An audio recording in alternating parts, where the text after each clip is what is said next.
بەناوی خۆی بەخشندەی میهرەبان سڵاو لە بینەرانی کەناڵی ئاسمانی پەیام خۆشحاڵم لە بەرنامەی جێپەنجە بە ئێوەی بەڕێز و خۆشەویست گەشتمەوە. دەپرسم پرۆفسۆر دکتۆر موحسین محەممەد حسێن کێیە؟ دکتۆر موحسین 50 ساڵە ناوێکە لە ناو ئەکادیمیای عێراق و ناوەندە زانکۆیەکاندا لە بواری مێژوو، ڕۆژهەڵاتناسی، فەلسەفەی مێژوو، فکری سیاسی ئەم بابەتانە دەنووسێت. خاوەنی چەندین کتێب و توێژینەوەی زانستیە. بەرنامەی جێپەنجە هەوڵ دەدات قسە لەسەر کۆمەڵک بابەتی گرنگ بکات لەگەڵ دکتۆر موحسین. ئایا دکتۆر موحسین هەڵگری بیری چەپ و مارکسیزمە؟ تا چەند توانیویەتی تەوفیق لە نێوان بیری چەپ و ئیسلامدا بکات؟ ئایا ئەو توێژینەوانەی کە نووسیوەتی لە بواری مێژووی ئیسلامدا کەوتۆتە ژێر کارکردی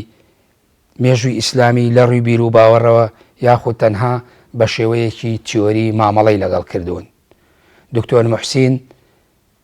کوردی هەولێرە یاخود تورکمانە؟ ئەمانە کۆمەڵە باسی گرنگن لە بەشی یەکەمی بەرنامەکەم گفتوگۆ لەگەڵ دکتۆر دەکەم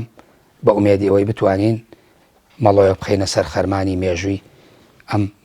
کارکتەرە. دکتۆر موحسین محەممەد حسێن کێیە؟ منم دکتۆر موحسین محەممەد لە شاری هەولێر گەرەکی عەرەب نەک عەرەبان، ئەوە تەسمیەکە تاریخی خۆی هەیە، مانایوە نییە ئەو گەڕەکە عەرەبی لێبوو. عەرەبی لێیە لەوانەیە نانەوەکان عەرەبوون قسمەکیان یانەوی قەیماغی دروست دەکەن. لە نووسرایمە لە وەسایقی ڕسمی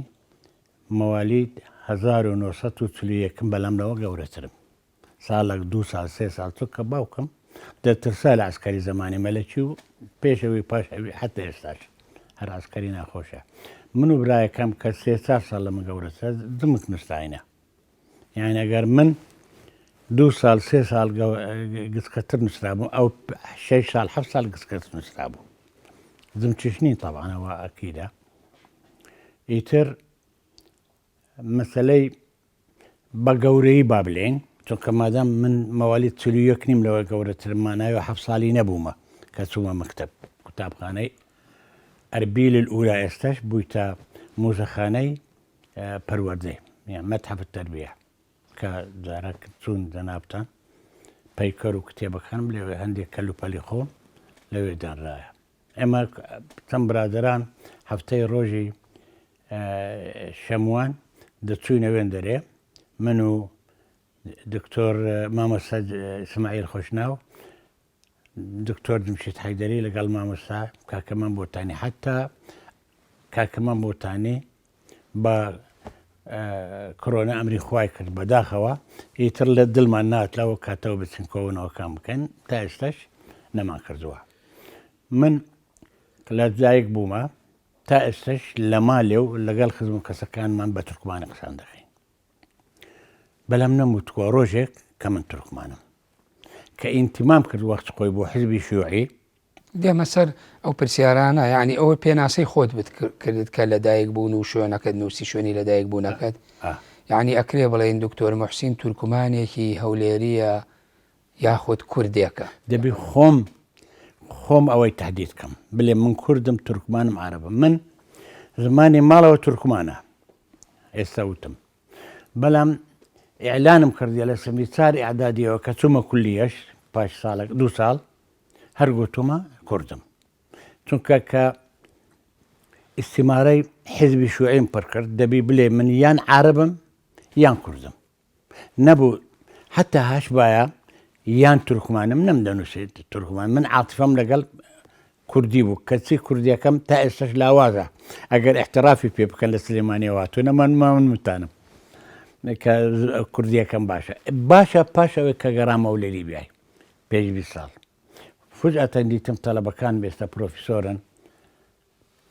دوانیان پرۆفیسۆرن، یەکیان پرۆفیسۆری یاریدەدەرە دانیشتینە احتیادی بە عەرەبی محاضەرەکەی دەلێمەوە، یەکیان چ کوردی دەزانی چ عەرەبی، بەس فارسی دەزانی. منی بەوازی بزانیم گوتم کاکە لەوەی دووە فارسی نازانم لەبەر تۆ بەڵام کوردیەکەشم شڕە عەرەبیەکەم سەقافەم عەرەبیە زمانی زگماکم تورکمانە بەڵام ئینتمام بۆ کورد و کوردستان. باش پرسیار بکەم بۆچی ئێستیمارە یاخودەوەی پێڵێن فۆرم یا فۆرمی ئەندامێتی دیارە ئەوەی تۆمە بە سەحی حیزبی شوعی پڕت کردەوە بۆچی غەیری کورد و عەرەبیان قبول نەبوو؟ ئەوە لەوان پرسە ئێستاش ئیستیمارەیان تورکمانی تێدانە چونکە تورکمان من دەزانم لەگە ڕێزم لۆیان لەوانەیە ئەقەلیەکی یەساریان هەبی زۆر کەم دەبی تۆ تەشخیصیان بکەن بەڵام شوعی بن ئەوە شتێکی کەمە لە هەولێر ئەوان بە تورکمانی قسان دەکەن بوون بە شوعی بەڵام لە شوێنەکانی کە ئەوی بە پێی زانینی خۆم تورکمان هەر خۆیان دەڵێن کو تورکمان نابیبیتە شوعی ئەوە ئیستمرارە لە سیاسەتی تەتریکی حکووماتی تورکیا.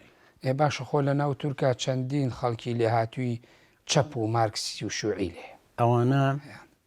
علاقەیان بە قووەتە نالم لەوە زیاتر علاقەیان بە قووەتە لەگەڵ حکووماتی تورکی تا حکووماتی تورکیش کەسێک کە سەر بە یەساربی چەپ یان شوعیبی قبول ناکەن لە تەنظیماتی لەوانەیە هەندێک تورکمانان لێم عازم خۆشکە لێم عازم بڵێ وانی یا تورکمانەکە یەسار و شوعیان تێدا ئێلۆم ئیسپاتکەن مەمنونیانم. باش من باجارێ ئەوە ساخکەینەوە ئێستا تۆ کوردی یا تورکمانی؟ من کوردم. جارێک لە ماڵی خۆتان گوێم لێ بوو پرسیارمان لێکری لەسەر ئەوتە جاران لە هەولێرا وەکو عیبە وا بوو لە ناو خێزانەکانە تورکمانی نەزانی وایە؟ ئەوی تورکمانی نازانێت لە گوند و دەشتی هەولێرێ داهاتن پێش ساڵێک دوو سەر بە تورکمان قسەیان دەکرد وەک تورکمانان ئابا و پێچە و ئەو شتانە بەڵام دیار دەبوو لە لەهجەیان ئەوانە لە زمانەکانە بەڕەسانەتی تورکی بوونیان لە تورکمانی بوونە یان ینی فێر بوونە دەتان تەفاوت. باشە لە بڵێن لە دیوی یەکەمەوە کە باست کرد لە ئیستیمارەی حیزبی شوعی تورکمانی تیانە بوو ئەمە دیوێکیانەوەکو حیزبی شوعی باشە بۆچی تورکمان خۆیان حیزبی شوعیان قبول نەبوو؟ من وتم تورکمانەکان دەبێت لۆ تورکیا ئیسپاتکەن کە ئێمە سەر بە ئەوەن حکووماتی تورکیش دائیمەن دژ بە چەپ بووە چەپ عمومەن بەتایبەتی حیزبی شوعی بەدەگمەن لە تورکەکان عامە ملەتی تورک دەبووە شوعی ئەوە وەلامەکەیە ئەوە لە هەولێر ئێستا تورکمانەکان دژ بە شوعی نین بەلام شوعیش نین دژ بە شوعی نین یعنی ناتانن چونکە نەوعە نەفەسێکی یەساری هەیە لە هەولێر ئێستاش. باش با وێنەکە بۆ بینەران زیاتر ڕوون بێ تۆ وەکو توێژەرێکی بواری مێژوو تورکمانی سەر بە چ خێزانێکی زمانەکانەیە چ لەهجەیەکە بۆی زیاتر ڕوون بێگە پێناسەیەکی تورکمانی بکەی خۆتەزانی تورکەیە و تورکمانەیە خۆی با پێش هەموو شتێکی بلێن فەرق چیان نێوان تورک و تورکمان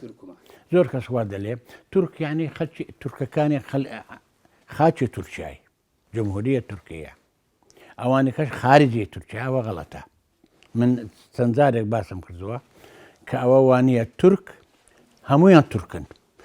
تورکمان کە ئێستا تەعمیم کرایە بەو شەکری عالەمەکەوە تەسەور دەکا کە تورکمان تورکەکانی دەرەوەی تورکیانە نەخێر تورکمان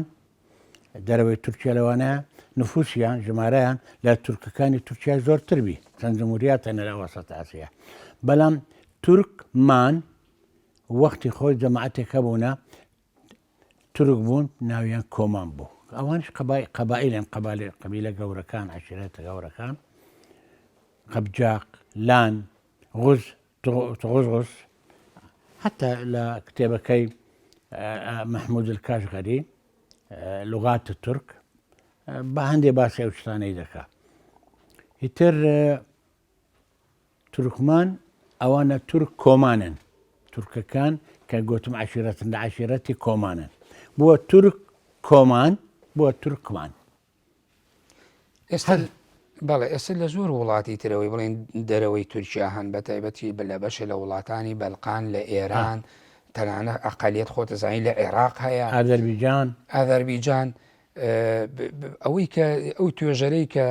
توێژینەوەیکی لەسەر بەڕێزت کردووە ئەسیر نووسەرێک کە توێژەرێکی پێم وابێ نەجەفیە تعریفی نەزامای کوفەی بەڵێ تعریفی تورکمان بەوە کاکە ئەڵێ زمانەکەیان لە زمانی ئەذەربیجانەوە نزیکە و لە تورکیا حەدیثەوە ئێستا عێراق بەڵێ عێراق ئەڵێ وایە یعنی ئەوانیش جیاوازن لە دەرەوەی عێراق لەگەڵ تورکمانەکانی تر فەرقیان هەیە ئازەری حتى دەنجیان دەنگ یعنی هەر دەنجیان بەبێەوە قسە بکە ئەوەی شو بکەن دەزانی ئەوە ئازەریە ئازەریەکان لە تورکیای کۆنترن لە هەموو شوێنەکان کۆنترن ئازەریەکان کە من چەند جارێک چوومە تورکیای حتى لە ڕاکردنم بۆ لیبیا ساڵی 1996 لەوێ لە سەیتەرا دەیان گوت تۆ ئەزەربیجان ئازەری نەمگوت من عێراقیم تۆ تورکمانیەکەت قسەم دەکە لەگەڵیان لێم تێ بکەن چونکە ئەوان کوردی و عەرەبی نازانن ئەو وا دەڵێن نازانین مەمنوع بڵێ من عەرەبم یان کوردم دەمگوت نەخێر من ئازەری نیم ئێرەمەوە عەزمە بۆ زمانەکە عینی بە ئازەریان دەچی گوتەوە خۆتان دەزانن بەڵێ ئەی لە ڕووی سیاسیەوە یعنی تورکیا هەمیشە خۆی بە خاوەنیان نەزانێت لە هەر شوێنەکان تورکیا خۆی حرەکەی تۆرانی چییە حرەکەی تۆرانی یعنی حرەکە قەومیە للشعوب بۆ ملەتانی تورک یعنی بۆ خۆی ئەکرێ بڵێن تورکمانیش سەر بە تورکەکەیە کە تورک و تورکمانی لای ئەوان جیاوازی نەکرێت خۆی دوایە تورکیا جیاوازیان دەکە یعنی بەو شەرتەی کاموتان مەلێن ئەمە تورکمان گۆ تورکن تورکیا واڵێ تورکیا وازیان گۆ تورکن ملەتی ئێمن بەڵام سفازش نابینن کە بلێن ئەمە تورکین ئەوە سیاسەتی عنصریان بەردەوامە حتى ئەوڕۆ بەڵێ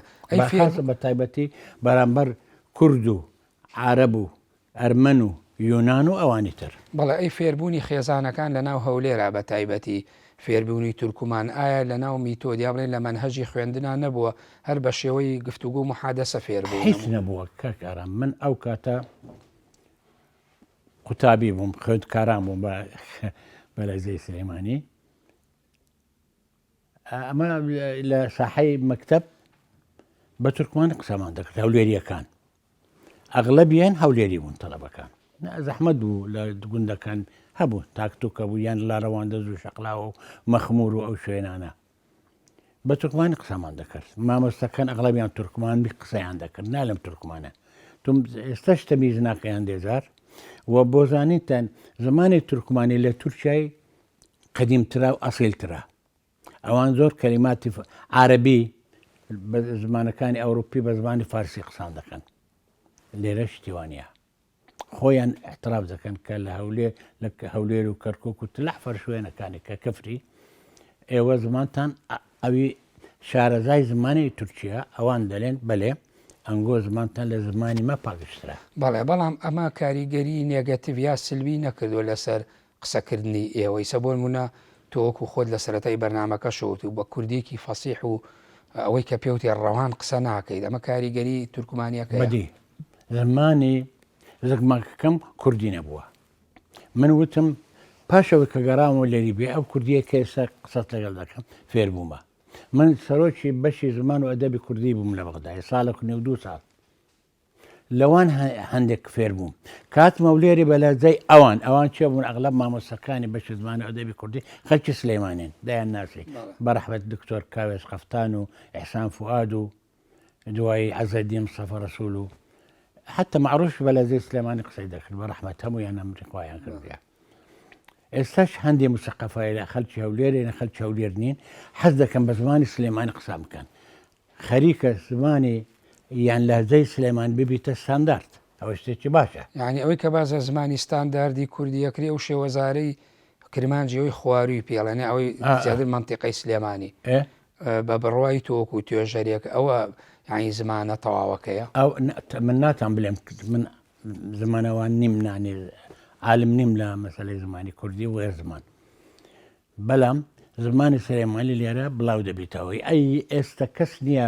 بەلەجەی غەیر سلێمانی بنووسی باش ئەی تۆ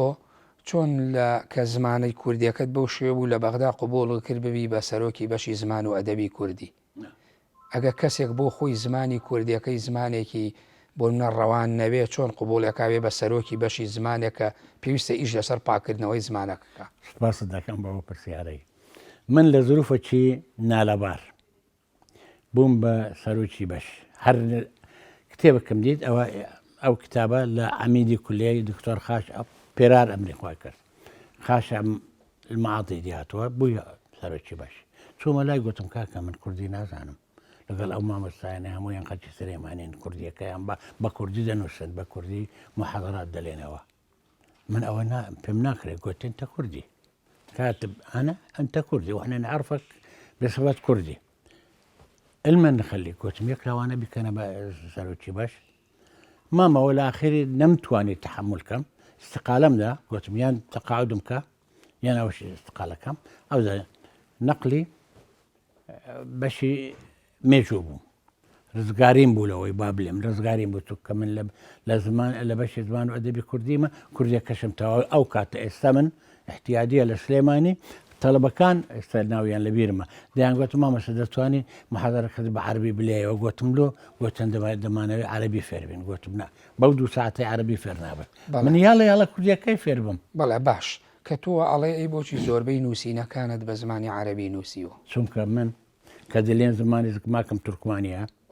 انتماء قومي كردية ثقافتهم عربية كاتيك بوي بحزبي شيوعيش أود انتماء قومي كردية آخر لبراوي ناتان بشيء قبل ما وبشمانش نيم كسباسي حزب الشيوعي ده كم وقت خوي استماركي أو دوش تيتدايا تو عربي من عرب نيم كواتا كردم دواي لهولير مشاعري كردايتي زور ولا بويا لا يعني تركمانة هر تركمانة نقبل يم كردا بلام بس هر لحركاتي تركمان لو أنا إيشا بلام ذلو برج كردي لبردكا بلا خو سرتا حزبي شيوعي زياتر حزبك عراقي بو حزبي شيوعي عراقان بروان بأممية بو بروان ببيري نتوقرية بلين ناسيوناليزم نبو أو كاتانا إيوة كيشي أوتان نبو إيما كيشي أوما نبو بالعكس لهولير أو بلي من كردم شيوعيم احترامي قوتم أوكاتا احترامي زياتر دبو إذا هندي زورشت قراوة انقلاباتي بالتعبة انقلابي حرس قومي وحكمي عبد السلامي باشا وانا بحثي كانت رأس الحكم يعني بو دعاية خويان أو بشيان بزيشت بشي زمان وأدبي كردي كهيس فعالين أبو بطلبك شعبك طلبكان كردن بلي دكس على أقام ليه أغلب سارة كان دكس قبول دكس يعني قبول دكس بلام بين شش كس يعني قبول دكس عربا كردي نازانا بيانا هاتو هواري أنا بقول من لبش كردي قبول من كردي نازانا كردي ملتي كرد جمني من أبرامي يعني كشتيا حتى من هالسام ليدم طلبة قلت إيه جمني منن قلت مستقصب قات عميد دبيت مشكلة قلت مكاكا تو إيمت ناوي إيمش تو ما ناوي إيمش عرب ما ناوي تو شيء تو قبول تو فير ناوي أو مستقبل سوتات يا باشا كردي أو شعبة يا طلبة كان عربون بما دوت لدولي دنسرا شعبة لا يجيدون نازانا كردي نازانا أو ذا تخرج عندك هيا شعبة هاي شعبة لا يجيدون هي بس كواتاتين أو بشيء حتى كردي كفرن نا كردي كرغبات يعني دردسون ما ديش كيان دوت أو زمان بلا لروي انتماء سياسية كوتو باسي هوليرت كراود أو الشيوعية كان يعني أواني كردا كان زيادة احترام يعني أجي باشا كلا برنسيبا شتي نبي احترام شتيكي جواز ومسألة مبدأ شتيكي جواز ترى كلنا مبدأ حزب شيوعية كرديك وعربيك فرقي نبوك وطولي لاستمارك ودوانا قبول بو ما مسارا استش أو وعي بيدان نبوة وعي شي تواو يعني بلي أوان كاكا وشيوعية نابي بيت عرب أو نابي بيت تركم نابي أو النيا أو بسيار ناكي أجر بزانن أو شيوعية دزان شيوعية كان تزاوج أو اشتها كردوا بلام ديارش بو أو كرد أبو تشيوعي نالم تركمان أبو تشيوعي زور بوتما دقمنا زور بدقمنا عربيش كاله ولي العرب هيا هبو تاك لها زاريك بلام تويكي كرد لنا وشيوعية كاني عربا إيوه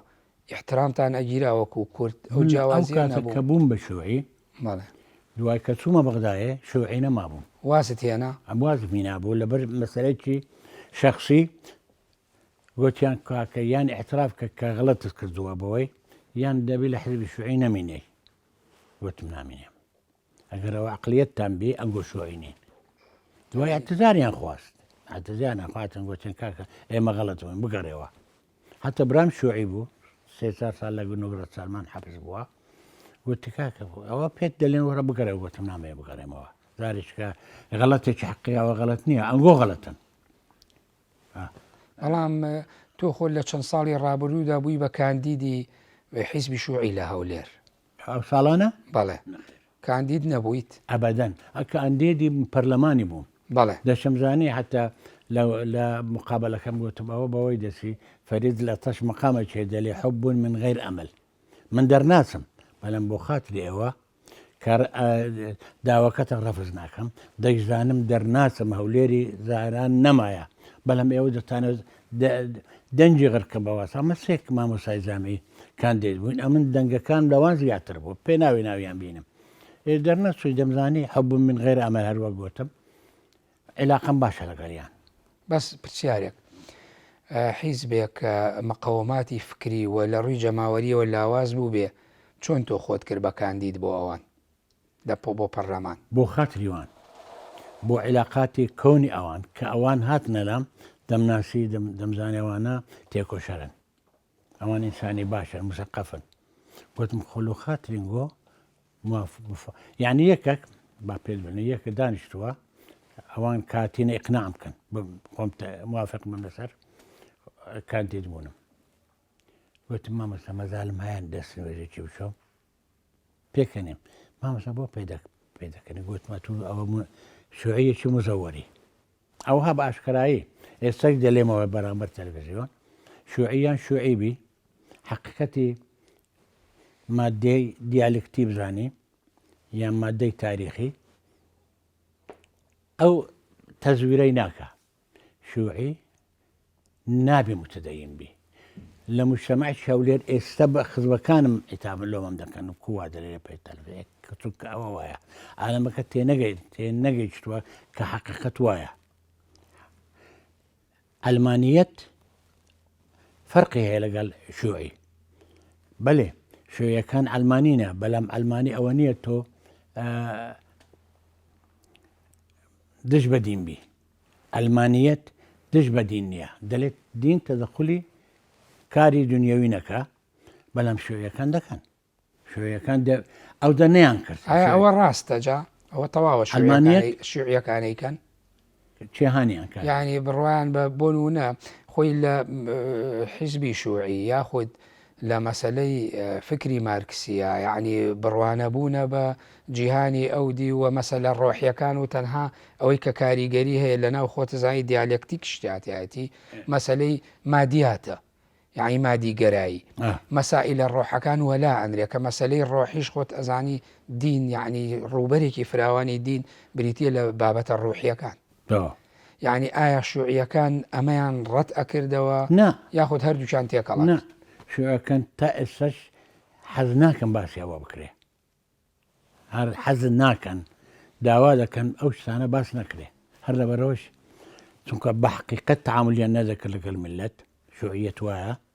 ئەوەن مەسیرەکەیان ئێستا وایە من لەسەر مەسیرەکەیان گرنگ بوو ویستم و پرسیارە بکەم بە بڕوای تۆ بۆچی حیزبی شوعی لە ڕووی جەماوەریەوە لە ناو خەڵکا پاشەکشەی کردووە بە تایبەتی لە وڵاتانی ڕۆژهەڵاتی ناوەڕاست بەشێکی زۆری لە وڵاتە ئیسلامیەکان ئەوە باشە تهدیدی جوغرافیت کرد ئەو وڵاتانە تا ئێستاش لە ژێر دەسەڵاتی حزبی ئیسلامین زەحمەتە یەکێک کە بەو فکرەیەی پەروەردەکراوە نوێژی دەکا ڕۆژوو دەگری قورئانی دەخوێنیت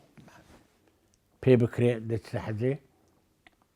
من استطاع إليه سبيلا بەڵام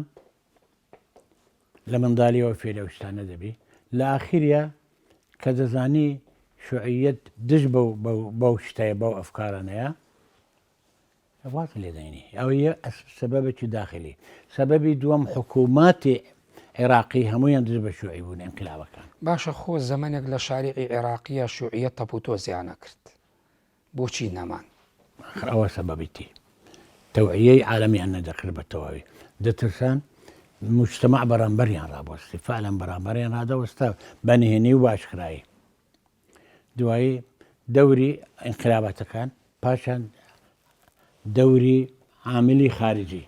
بەڵام هەر حەز ناکەی واقعیەتی فکریشیان نامۆیە بە کۆمەڵگا بە زۆربەی کۆمەڵگاکان بە تایبەتی کە من پێشڕۆ کەوتوی دیاریکردنی موقعی جوگرافیشم و وڵاتانی ئیسلامی خۆمەرجە دەسەڵاتەکە ئیسلامی بێ یا بە شێوەیەک چۆنڵی ئیسلام حکومڕان بێ و ئیسلام ڕووبەری کۆمەلگا و فەزای گشتی گرتوێ بەڵام هەر بۆ خۆی فکرەکە بە تایبەتی لە ڕۆژەڵاتی ناوەڕاستاوە لە وڵاتەکانی تریشا وڵاتە ئەوروپیەکانیش بەشێکیانی هەستەکەی ینی لاواز بووە پوکاوەتەوە لا لاواز بووە سەبەبەکەی سەبەبی دینیە دینی تاسیری دینەکە زۆر بەقووەتە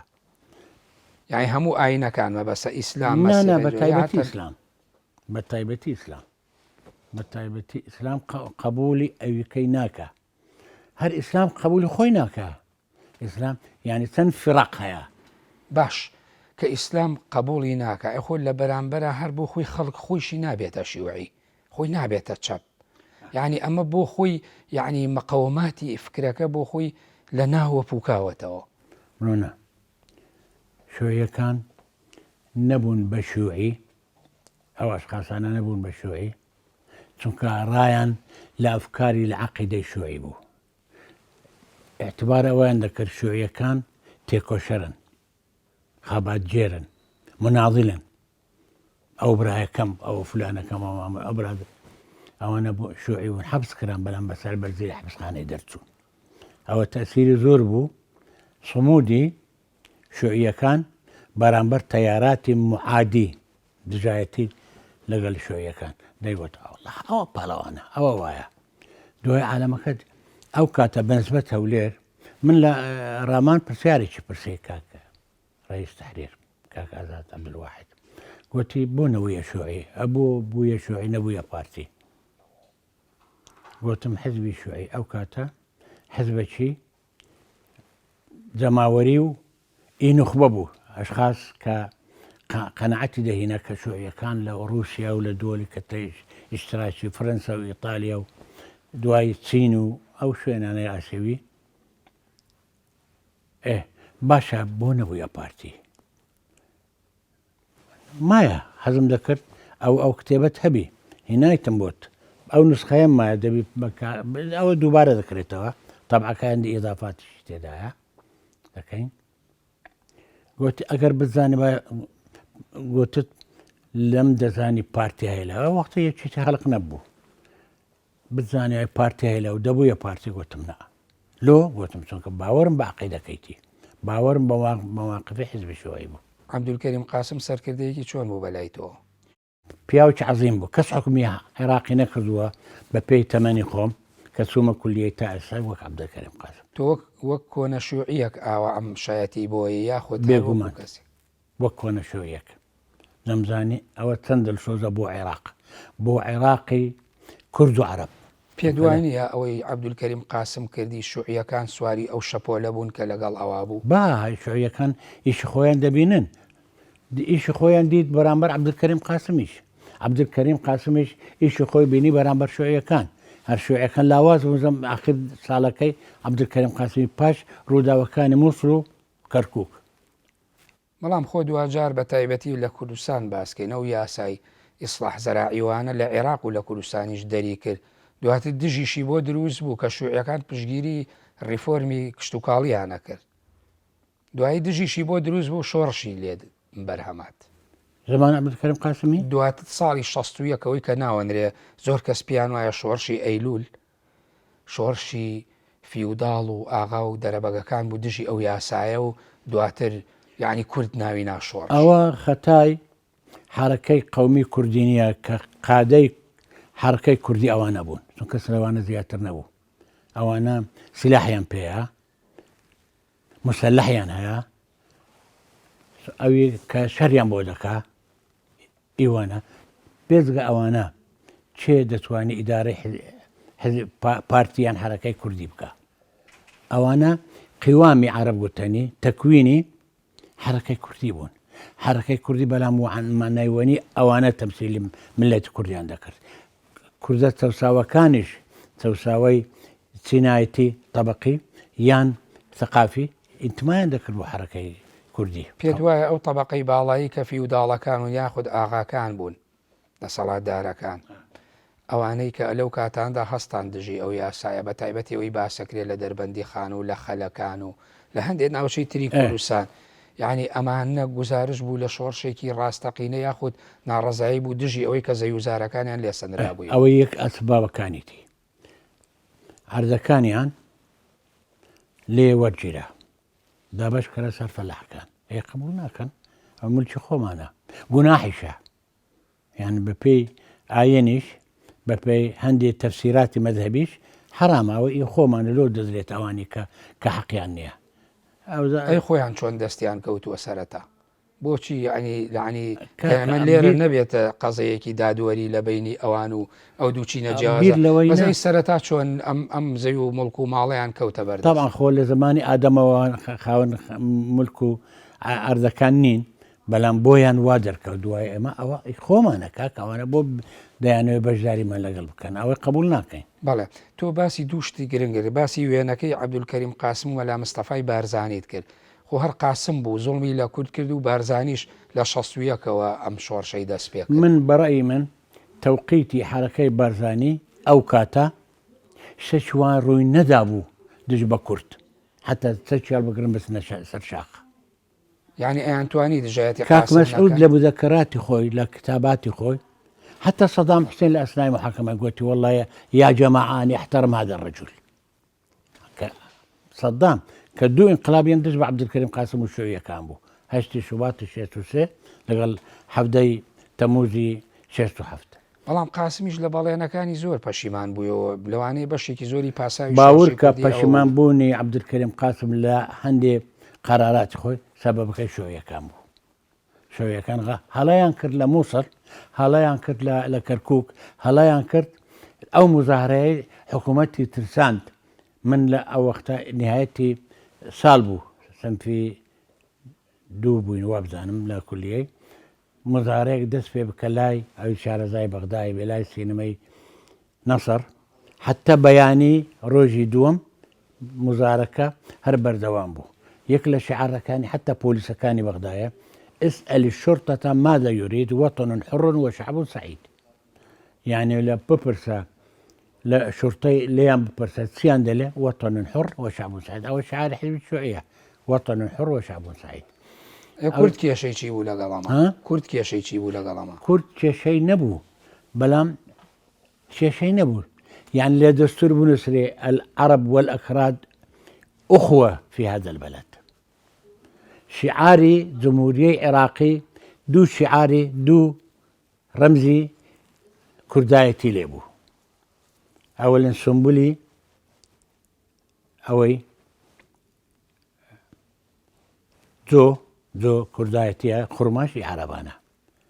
شمشير إي عربا خنزر إي كردا رنجي زرت كردا رنجي كسقي وانا وانا هم رمزا كان لدستور. باشە تۆڵی ئێستا باست لە وەکڵی شوعیەکان پاساویاندا بەدەسەوە ئەوەی کورد کردی کە پێوترێ شۆڕشی کرد و بینی عەبدولکەریم قاسم و بارزانی تێکدا یعنی بۆچی شوعیەکان ئەم پاساوایان دروست کرد یعنی مەبەستیە لەو ئێستا تۆ باسی تێکچوونی نێوانی کورد و قاسم کرد توی شوعیەکان هۆکار بوون بۆچی نا مهم نەوت نا شوعیەکان ئیستنکاریان کرد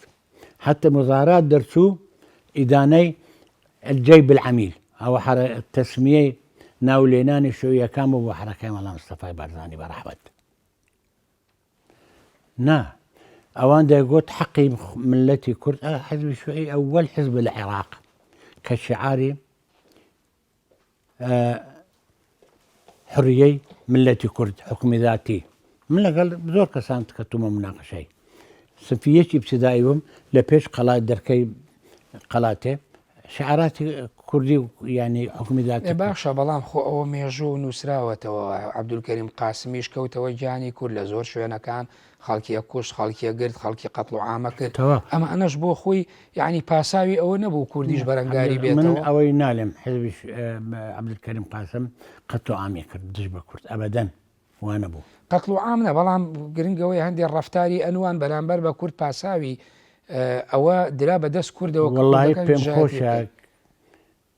کاکە ئاران پێم بلێ وەکتی و ئێستا بۆ نمونە ئەو وەختە بە تایبەتی ئەو کاتانە کە ساڵی 1950 بە تایبەتی لە وەکو خۆشت باسکە لە بەندەکانی دەسوور باسی برایەتی کورد و عەرەب بوو بەڵام جیاوازی هەبوو لە نێوان کورد و عەرەبا بە تایبەتی لە دابەشکردنی دەسەڵاتی سیاسیە و هەروەها ئەوەشی کە کاتی خۆی بارزانی هاتەوە لە رووسیا و لە هاتە میسر و لەوێ هاتەوە بۆ کوردستان ئەو کاتانە هاتەوە بۆ عێراق بیعنی بە کۆمەڵێک ئومێد و هیواوە گەڕایەوە کە عەبدولکەریم قاسم دابینی کە بۆ کورد و ئاوارە بوو لەسەر کورد بەڵام دواتر وانە بوو کاکە تا ڕاستە بەڵام عەبدولکەریم قاسم کەی هەندێ یعنی بە حرەکەی کوردی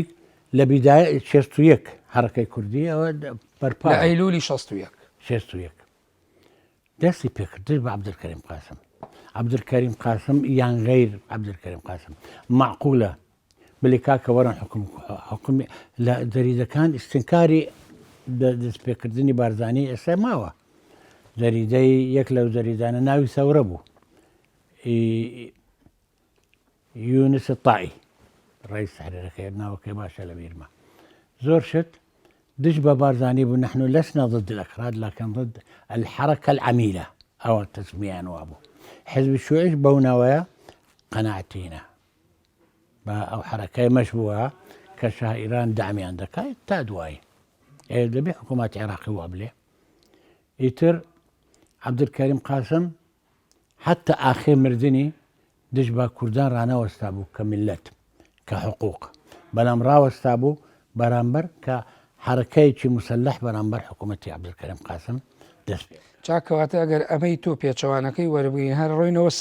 سەرەتای قسەکانمان کە باسی ئەوەمان کرد کە کۆمەڵی خەڵک ڕاپەڕینیان کرد لە دژی ئەو یاسای ئیسلاحی زەراعیە و زەیوزار و مڵکەکانیان لێ سەنرابوویەوە کەواتە ئەکرێ بڵین خواستی ئەمانە تێکەڵ بە هەندێک بابەتی تر بوو ناونرا شۆڕش تەواو ئاغاکان پێیان ناخۆش بۆ لێرە هەولێرە من قسمەک ئاغاکان یان خۆیان یان کوڕیان دەمناسی دەیانگوت بۆ کاکە عەرزی خۆمانە لێمان دەستینی ئەوە وئیلا معقول نییە سەبەبێکی وا کە شەخصێک لە شەقلاوە کوژرا دەبی حرەکەی کوردی دەست پێ بکە تر بەڕێی من لەوانە پارتیەکان پێیان ناخۆش بێ و قسەی بلێمەوە بەڵام بە ئیخلاسەوە دەلێم مەلام سەفای بارزانی بە ڕەحمەت ئەوەڵەن کە گەڕاوە عێراق بەو نیەتەی دەبی حرەکە دیسانەکە دەست پێ بکە ئەو نیەتەی هەرەبوو لە ئەوە ڕۆژەوە ئەگەر چی ڕسمی عەبدولکەریم قاسمی لەسەر شانی داینا پارتی ڕسمیان سوپاس عەبدولکەریم قاسمیان کرد کە ئێمە گەڕاندەوە لە سۆڤیەت قسمێک لە کوردەکانی هاتە بازانیەکان کچی ڕووسیان هێنا بە تایبەتی ئەواسط ئاسیە یعنی کەوان ئیسلام بوون یعنی بەو نیەتەی کە من قووەتم هەبی دەبی حرەکەکە دەست پێ بکە ئەوە بوو یعنی مەبەستەوەی بۆی هاتەوە شۆڕش دەست پێ بکاتەوە نەک بۆەوەی کە ئاشتەوایی کات و لەگەڵ قاسما پێکەوە پێی ئەو لە هەموو کاتەکانی پێش عەبدولکەریم قاسم لە هەموو زەمانەکانی پێش عەبدولکەریم قاسم وەزعی ملەتی کورد زەمان عەبدولکەریم قاسم لە هەموویان باشتر بوو لە قانون و دەستور و لە ڕەمزی عێراق شیعاری عێراق عەلەمی عێراق هەموو ڕموزی عێراقی ئەمە هیچ موشکلەمان نەبوو لە ئەقسامی داخلی لە کولیەکان ئللا قەومیەکان نەبی قەومیەکان و ئیخوان مسلمین ئەو کاتە تۆ 61 و 62 لە بەغا بوویت لە 58ەوە هەتا 62 لە بەغدای بوو تۆ شۆڕش بوو لە هەولێر بووی شۆڕشی 14 تەمووز لە هەولێر بووی تازە نەتیجەی عەدادی ماوەرگرت ئەو وەختە سەفی 6مان نەبوو سەمی 5 بوو تازە یعنی هەفتی تەمووز نەتیجە ماوەرگرت 14 تەمووز بۆ شۆڕش بەڵێ باسی دوو شتت کرد باسی شتێکی تر ئێستا بەرگوێم کەوت باسی ئیخوانەکانی شت کرد بۆچی ئیخوان دەوریان لە چیابینی ئەو کات ئەخوانەکان پێیان ناخۆش بووی کە کورد شیعاری جیاواز بوون بکەن ئەمە عێراقینە ئەو يعني بەس هەمان شیعاری حیزبی شوعیان هەبوو لەو ناحەیە ئەوان ئیخوان مسلمین قەومی نین. آخر خودی هەر ئاینی پیرۆزی ئیسلامی ژعین لەوانەوە خاڵێکی بینی چەپ یا بڵێن شوعیەکان و ئیسلام بێ کە زیاتر ئاینی یا ئاینی ئومەمیە جوداخوازیتیان نییە و حیزبی شوعیش هەمان شعاریان وایە خۆی وایە شوعیەکان و ئیخوان پێیان ناخۆش بوو کوردستان جیاواز بی لە عێراق. بەڵام ئەو کاتانە خۆ کاتێکە سەیری مێژووەکەی بە تایبەتی ساڵانی پەنجاکان شێخ ئەمجەد زەهاوی و ئەوانە دێنە کوردستان و ئەوانە یعنی تەنزیمی ئیخوان موسلیمین دێتە کوردستان و بنەماڵەی زانایان یا بڵێن مەلاکانی هەڵەبجەما کوڕانی مامۆسا مەلا عەبدولعەزیز مامۆستا سدیق عەبدولعەزیز و مامۆستا مەلا عوسمان ئەوان ئەبن بە ڕابەرایەتی ئیخوان یاخود مرشیدی ئیخوان وەرەگرن لە کوردستانە و کاریشیان لەگەڵ کردوون. من ئاگام لەو شتە نییە کاکارە کابدل ئەو زەهاوی هاتە کوردستان هاتە سلێمانی لەوەی معلوماتم نییە شێخ سەواف هەر سەوافی ئەگەر ئەو بی ئەوانە قادەی ئیخوان مسلمین بەڵێ ئەوانە سەردانیان کردووە حتا هەندێکەڵێن لە 48 تا ئەخیر تا سەرەتای پەنجاکان هەندێکەڵێن سەرەتای پەنجاکانە کە سەردانی کردو و ڕێخستنەکانی بزوتنەوەی ئیخوان موسلیمینی هێناوەتە کوردستان و لە هەڵەبجەوە دەستی پێ کردووە. هەولێر هەڵەبجە یعنی هاتۆتە سلێمانی ئەمانە بوو خۆیان خۆ وجودیشیان هەبوو لە کوردستانە و ئیخوانیشان بالتأکید ئیخوان مسلمین من دەزانم دوو مەقەریان هەبوو یەکیان ئێستا سینجی قەڵای هەولێر هەموو دوکان بوون یەک لە دوکانەکان برادەرەکانی باوکم دەیانگوت کوڕم مەچوو ئەو شوێنەی ئەوە ئیخوان مسلمی ئیخوان مسلمی چیە ئەو وەختە بە تەسیری چ وا تەسەوریان دەکرد بە سوود قەولۆت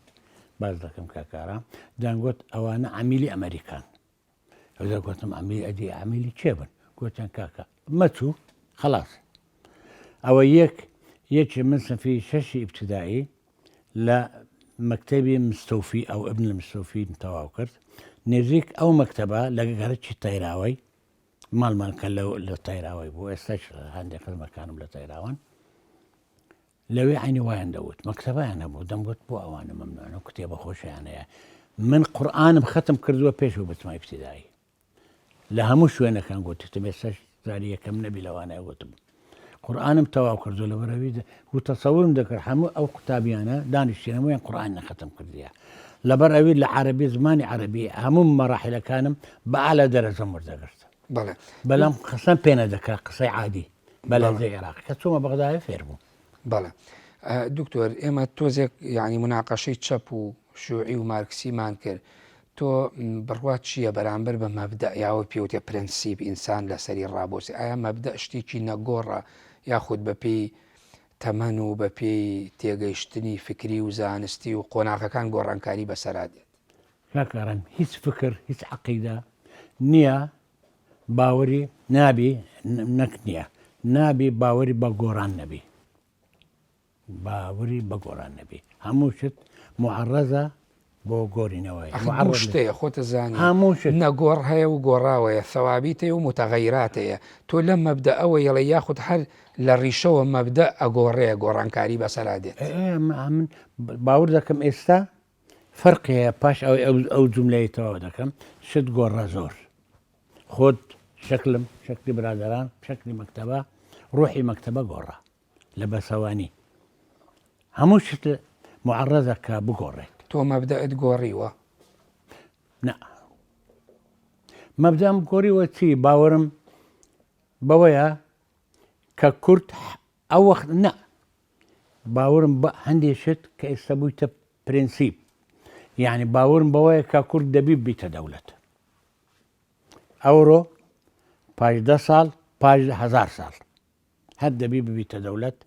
خاوەن بەڵام چێ حکوماندەکە ئەوە زەمانەکە بەڵام تێگەیشتێکی گشتی ئەمە بەسم بەواتە فکریە قوڵەکەی تۆ خۆشت لەسەر فەلسەفەی مێژوو لەسەر فکر شتت زۆرە بەڵام مەبەسم و ئاڕاستە فکریە کە هەموو ئینسانێ وەگرێ و قەناعەتی پێێتی تۆ باست لەوە کرد بۆ نوێ وێنەی مارکسدا ناوە لە ماڵی خۆتان بڕوات بە تیۆرە قوڵە فکریەکانی مارکسێ وەکو خۆی بەڵام لەوە چه کارکتەرەکانیا گۆڕانکاریەکان کە بەسەر ئەفکاری چەپ و ئەوانە هاتووە ئەمانەیان بۆ نە تۆیان سارد کرد بێتەوە کاکاران پاش مارکس زۆر کتێب دەرچوو لە ئەوروپای المارکسیە بعدە مارکس من خۆم چەند کتێبکمەیە مارکس خۆی مارکسیەکان شۆعیەکان تەمیز دەکەن دەڵێن مارکسی شاب کە گەنج بوو وای وت مارکس في سنواتی الأخيرة وای وت مارکس خۆی هەر لە کتێبێک لە عەقیدەی خۆی کە تەرحی کردووە بەوەیە کە شت نابی ثەوابێتی تێدابێ متەغەیراتە هەموو شت ئەتوانین تۆ لەسەر حەزارەش قسەت کرد و ئەتوانین ئەمە بە پێوەرەکەی توینبی کە باز دەت تەمەنی حەزارەتەکە بە پێی تەمەنەکان گۆڕانکاری بەسەر یعنی ئەتوانین بەراوردیکەین کاکارم ئەفکار بە حەزارەت بەراورد دەکرێت بەراورد دەکرێت ئێستا هەندی ئەفکار هەیە لەو کوردستانەی زاران نەبوو ئێستا ئەفکارانە ئەفکار نەزەحەتیان هێنا ئەفکار فەشەلیان هێنا باشەوە لە ڕووی سیاسیەوە تۆ باسی ئەوەت کردوتت نەنە بەرە سیاست ئینعکاسی فکریە فکری ئەو منطق ئەو ناوچەیەی ئەو ملەتەی کە ئەفکاری گۆڕا کەواتە مەواقفیش دەگۆڕێ باش تۆ باسی ئەوەت کەوتو من پێشەوە بچمە خوێندن هەروەکو توێژەری مووسڵیش ئیبراهیم خەلیل عەلافە پێم وابێت لە پەراوێزێکە پێناسەی تۆکە باس دەکاڵێ پێشەوەی بچێتە قوتابخانە قورئانی زانی و خوێندوویەتی خۆشم گوت ئێستا پێش ئەوڕۆ لە هەموو مخابلات تەلەڤیزیۆن مەجال بەبی دەیلێم ئەمە بەسم ئەوەیە ئەمە لە تووە بوو بە بیرروباوەڕێکی قوڵ و چێنرا وەڵڵاهی دیارە زۆر قوڵ نەبووە کاکەرە یعنی دەوایە تەسیری قورئان و ئیسلام هەتا ئێستا بما بایستا هەیە من لە زۆر شت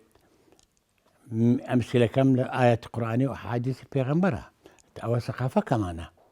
ئەگەر زۆر متەدەینیش نەبی ئەوە ئەساسی تەقافەکەتە تۆ چۆن توانی بوو تەوفیق لە نێوان بیری چەپ لەگەڵ ئیسلامدا بکەیت دەبی ئەوەی دەمخینیتن کتێبەکانم ئەو بریاری بدە چەند تەوفیقم کردبی من تا ئێستا لەسەر مارکسێتم نەنووسیوە تەفسیری مارکسی برادران دەلێن برادران شوعی غێر شوعی پێم دەڵێن کا تەفسیری مارکسی دەڵێم ئەوەندە ئەوەلەن ئەو کتێبم داناوە ئەساسی ئەو کتێبەی لە بەغدایە بوو مسودەکە لەوێ موافقیان نەکرد کاتی مارکسی تێدا نییە تۆینبی و شپنگلەر و ڤیکۆ بن خەلدون و هەندێک شتێکەش لەوێ ماوەتی هادەمە وەکتە کەنجی وە پێش قادسیەی ڕەشی سەدامی هادەمە وەکتە لە 8 ساڵی قادسیەی ڕەشی سەدامی پاشەویش هەر وایە گوت ڕفەتنا گەوڵ منەتڕایی چ کتب کتابەکەمان علم منهجیە وزارەتی تعلیم عالی موافقەی کردووە کە ئەوە بخوێندرێ حتا هاتما لێرە لە هەولێر 2000 تەبع بووە یعنی قسەت لەسەر تەفسیری مارکس نەکرۆ بۆ مێژوو تا ئێستا ئەوە تەقسیرەکە من عیبی ئەوە لە بەغدایە نەکمەنع کرابوو مەسادر نەبوو مەسادر هەبوو بەنهێنی لە مالی خۆم بەلام سبەی کتێبەکە دەلێم ئەو مەسادرانات لە چێ بوو کەواتە توش ئەسڵەن لەوێ دەیانزانێ من تڕوحاتم لە ئەسنای محەدەرەکانم مارکسیەتی تێدانە بۆ نەتێدا ئەمە شەرمکردن بوو لە دەوروبەر یاخۆت لەو دوو خوشببوونەی لە قاعەکان دوو کەس دانیشتینە تەقریر مەسەدن ئەی لە خۆ هاتیتەوە تۆ لە 2000 تۆ بۆ پاشەوی ئینکارم نەکردووە ئێستا بەرامبەر زەناوە ئینکارم نەکردو کە من شوعی بوو مەبەسمکاریەکە نییە شوعی بیانە مەبەسم لایەنی نووسین و لایەنی تێز و مارکسی تێدانە تارک تەفسیری تۆینبی و شپنگلەر ڤیکۆ ئەبن خەلدون لەگەر ئەفکاری خۆم بەڵام تەفسیری مارکسی زۆر نووسرایە ئێستا وەرە ماڵێ چەند ڕاستە یعنی بە بڕوای تۆ ئێستا بیشت نووسایە وەکو پێویست خوێنەر پێشوازی لێ کات ئەو دەدەمینێتە سەر خوێنەر ئینتیمای باوکی خوێنەر چووکە بە تەسیری باوکی ئەوە خوێنەرەکە تەقبولی مارکسیەت دەکە یان نا باور ناکەم کەس لە خۆیە ببیتە مارکس باش من بەشی یەکەم بەرنامەکەم تەواو بێ کۆتا پرسیار بە کورتی یەکەم ئەتوانرێت هەماهەنگی یاخود تەوفیق لە نێوان ئیسلام و بیری چەپی مارکسیادا بکرێت تا ئێستا زۆر محاولات کراوە بە تایبەتی لە مەسر کە مرکزی ئەزهارە حتا دەڵێن لە تورکیاش کتێبە من تورکی نازانم لە تورکیاش کراوە بەڵام هەموو فەشەریانی ناوە لەکوێ تێگیرێن مەسەلە ڕۆحیەکەیە بەڵێ یانی ئیسلام بە مارکسیەت غێر مارکسیەت اختراق ناکرێ اختراق ناتان بچیە ناوی ئیسلامەتی تەوفیق ئەمە ئاگامان لە ئەندەنووسیای نییە، ئاگامان لە مالیزیا نییە، بە مالێزیە 3 زمان هەیە لە یەک لە زمانەکان تەوفیقیان کردومەوە بەینە مارکسیەت و ئیسلام لە ئەندەنووسیای. دەزانم لە تورکیا هەیە بەڵام من بەدەستم نەکەوتووە. من چوومە دیاربەکر قزمی فەلسەفەی گوتیان شتیوانە بووە